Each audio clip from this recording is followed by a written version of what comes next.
Hi Rika, I'm Wit Holganza. I've been farming since 2008. Pero before 2008, I was doing other things. Farming at that time was part-time. I served the Davao City Chamber of Commerce, doing parang overseeing industries. And then at the same time, I was also serving the information communication technology sector through the Davao ICT Council. So I was president for 6 years also of that organization. In 2010, I served a third civic organization as if I didn't have my plate full. I started serving the Cacao Industry Development Association of for Mindanao. I felt like I was getting energized from the farm activities that I would do sporadically because I was mostly parang managing it na hindi masyado hands-on. Starting mga 2012, we were already harvesting cacao beans. So I needed to put more focus talaga on the farming aspect of it, and at the same time, because we were already harvesting beans, we wanted to move up the value chain by not just selling our beans to a consolidator who brought our beans to Japan, but my children decided na we would value add and do some kind of processing with our own beans. So I'm here because it's directly aligned with the things I believe. I've been farming. I've been using bamboo for many of the structures in the farm, Gran Verde. But the biggest difference was I wasn't managing my clump. I have clumps. I have 3 clones, bamboo clones in the farm. And I was getting so frustrated at having to repair every 3 years kasi nabubukbok. So, kumbaga parang sabi ko, what am I doing wrong? Bakit hindi ko mapatagal yung structure? And subsequently, it was actually the finance side of it that was driving me towards the boot camp. Kasi, apart from the fact that it's natural, syempre gusto ko naman magtipid ng, to stretch my money. To stretch my money so that I don't have to do the repairs as often as I can. I did not think that your boot camp was designed in a way that would touch the spiritual aspect. That's the least of my expectation. I thought the boot camp was going to be just simply technical, teaching me ways to work with bamboo so that, I can go back to the farm and parang make my peso run a mile further.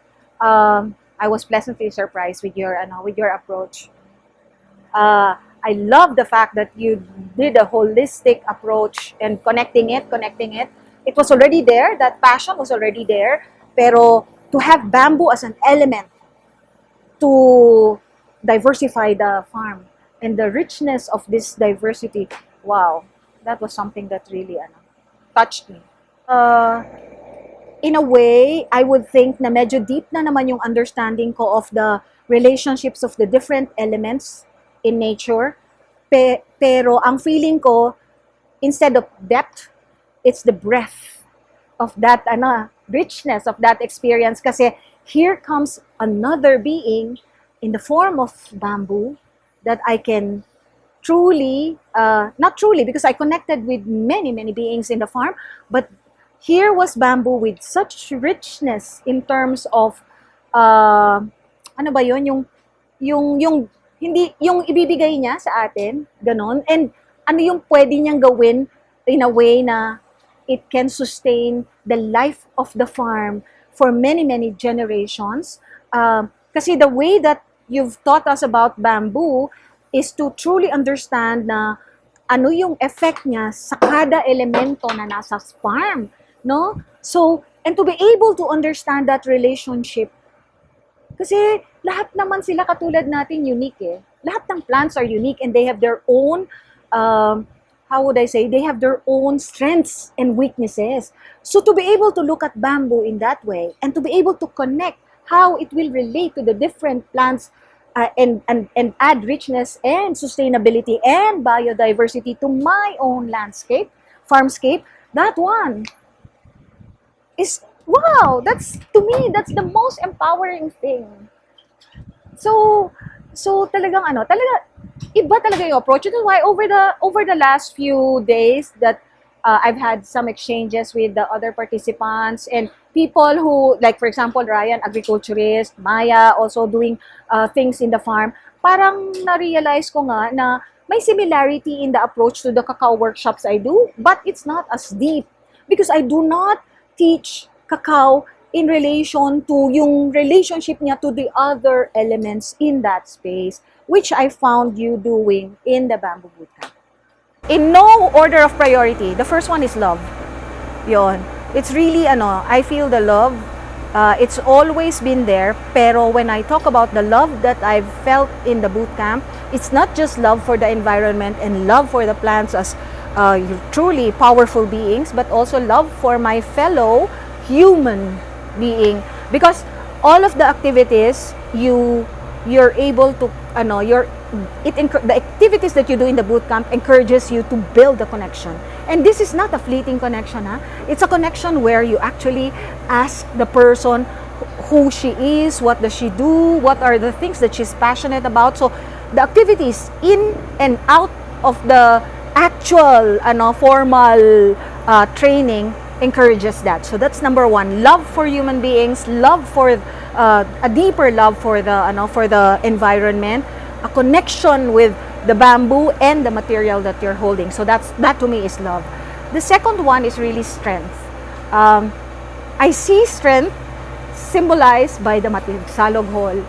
I see strength symbolized by the collective coordination that you do with the team. I mean, you sense it eh. Parang it's hard to define it, but you sense the strength kasi the things that you need are there, and then whatever we participants need to be able to finish that build is immediately provided. So to me, that's a strength right there from the organizing group. But I also see the strength in the participants. Kasi each one of us are strong in our own ways, and when you bring this together, that is truly magnified. I think the word would be protection. I wish there was a better word for protection. And why do I see protection? Many of us from the pandemic is coming from a space where we're threatened. Threatened yung livelihood, threatened din yung ability mo to adapt. So the threat is threatened financially, di ba?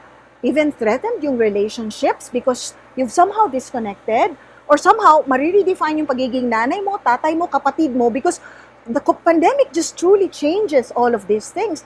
So coming to the boot camp, why do I feel that sense of protection and parang assurance? It's probably because, number one, the kawayan in and of itself provides shelter over our heads. So I feel protected. But also, the kawayan, properly managed and respected, can add a layer of protection in terms of financial stability for any farm. Yun. What else? I feel a layer of protection from being able to connect with another human being that somehow believes and is aligned to the values that I hold dear, which is the environment. So that already is a safe place. No, to be there in that safe place, kahit na 9 days lang yon, that's a layer of protection right there.